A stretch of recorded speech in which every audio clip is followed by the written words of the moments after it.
నేను కూడా ప్రత్యేక పరిస్థితుల్లో వాళ్ళు 2 సీట్లు అనౌన్స్ చేశారు కాబట్టి నేను కూడా 2 సీట్లు అనౌన్స్ చేస్తున్నాను ఈ రోజున. అది పరిస్థితులు అలాంటివి.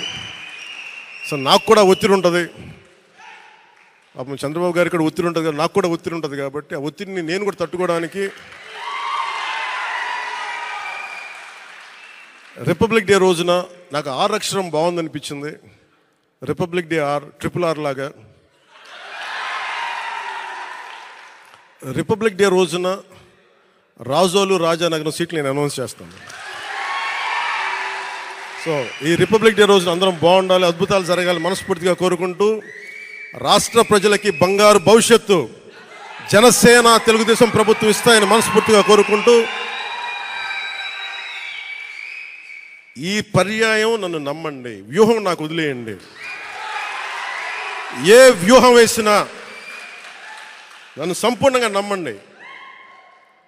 నేను విహంగ వీక్షణం చేస్తాను, మీరు నన్ను నమ్మండి.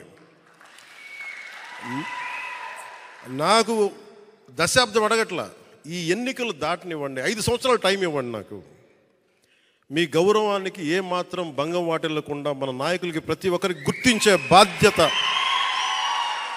నేను సంపూర్ణంగా తీసుకుంటాను. ఈసారి కలిసి పనిచేద్దాం. ఎప్పుడు విడిపోయి మనం పలచన పడిపోయాం, ఈసారి కలిసి ఉందాం, చిక్కగా ఉందాం.